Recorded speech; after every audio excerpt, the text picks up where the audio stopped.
Alright, so tonight I'm going to talk a little bit about mental health, and I'm going to go through a few things, and it's not something that I often talk about, and especially when it comes to myself. And I'm not going to use the word mental illness, and not because of the stigma or anything else like that, because it's a little bit more.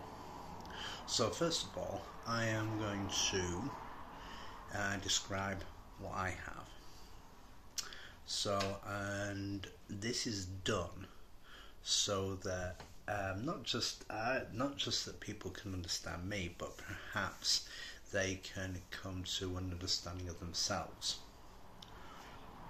So when I was born in the 1970s, there was only a vague understanding of mental illnesses and all the components thereof.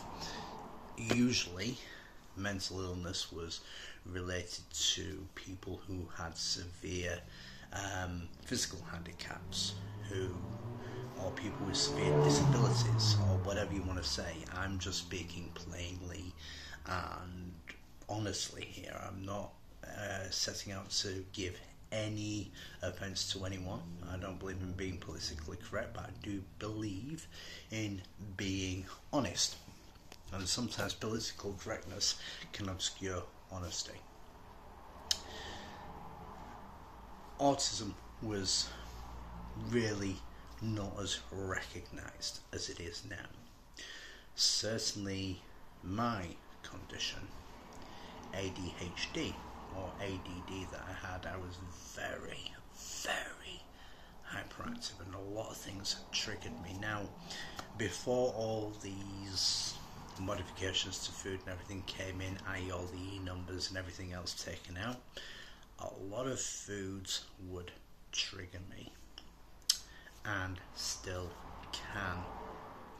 And the reason why I'm steering clear of mental illness on my particular thing is, even though I do suffer with anxiety from a lot of things, mine is triggered chemically.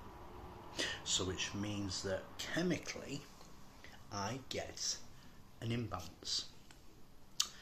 And when you live with something like that, is a blessing and a curse. And I'm going to explain why. First of all, if I have something, and even I don't know the full extent of still what triggers me and what doesn't. Definitely know the E numbers used to trigger me. I tend to steer very, very clear of sodas now. I do drink sodas as a treat. And, to be honest with you, it's not doing too badly. I'm enjoying the benefits. I tend to keep clear of a lot of processed foods. And it's helped me an awful lot because, on the whole, most of the time, I'm quite balanced. I'm very capable of doing those things. Anxiety-wise, yes, there are some things that trigger those. A few people said, oh well, if you're tired, why don't you try a pre-workout? No. I had a very good friend of mine who owned a gym, and who I respect an awful lot of, and he could not believe how much I got affected like that. People just don't believe it. I can have a bottle of Coke, and even now, or Pepsi, whatever it may be, boom. I don't drink things like Red Bull or anything else like that. So energy drinks, unless I'm really tired, I tend to stay away of. Now, for me, it's a poison. It's a blessing in the fact that if I need to really get through the day, if I need to do something really hard endurance, I only need to have that much, and I'm away and I'm gone. I can do stuff. I'm like a juggernaut, although I do get a crash. The curse is that on certain things I don't do very well. If I'm at work, in a social engagement, If I'm teaching a fitness class or personal training, I'm fine. Or if I'm working, as I do in security, I have certain training that helps me to go through, and I can go step by step. Socially wise, I'm not so good.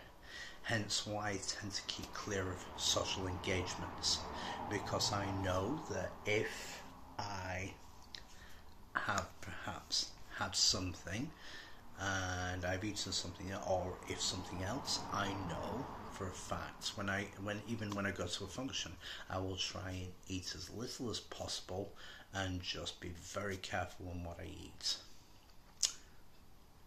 It's not easy.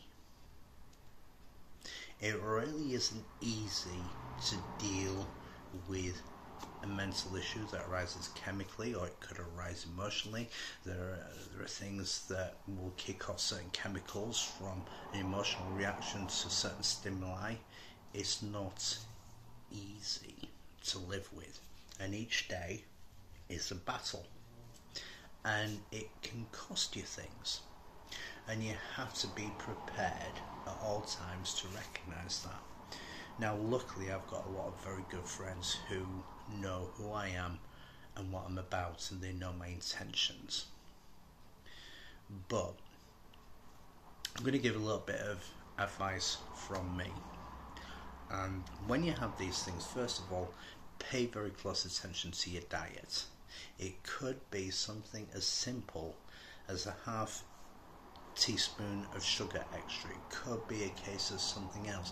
It could be a case of there might be food that you're eating, if you cut it out, it'll take it out. Now, the case of that is if you actually have it again, think of it like a drug, in fact. Those people who go on a clear out rehabilitation, they get out the system and then they go along. As soon as they get a taste of it again, it hits them like a jackhammer. So, which is why I am very careful to only have certain things at certain times. And even then, I misjudge things. But there is hope. So keep a diary. First thing, keep a diary of the food you eat. In fact, food and things you take into your body can have an absolute, trust me, have an absolute diverse effect on you. Number two, make sure that certain stimuli, if something has a certain stimuli on you, certain events, speak to someone, come up with a strategy on how you are going to deal with certain engagements. Every situation, take a step back. Take a look at things before you get too involved. Because when people like me, we get involved with things, we get involved very emotionally as well. And we tend to not have the buffering that other people have. It's just something you've got to be mindful of. So I wanted to put that out tonight. And I wanted to do that because I felt that perhaps there might be a few people who would benefit that. Finally, don't be ashamed of it. It's part of you. It's part of who you are. And if you accept the whole of it, there's sometimes where, like I said, it can be a curse sometimes, but then there can be some blessings that come from it. And there can be some good things that come from it, if you are willing to explore and delve deeper into you. And always have someone who you can turn around and say, I'm not fine. No matter what it is, say, I'm not fine. I'm struggling. I need help. And I do have a couple of people like that I do talk to, and who are there, and they've helped me through a few things. So on that, thank you to those. So I wanted to do this video tonight in order to kind of just really help and say, you know what, you're not alone. And anybody who talks about things in the derogatory about ADHD or anything else, steer clear of them. They're not there to help you. a little understanding sometimes is all you need. Have a great night or day or wherever you are.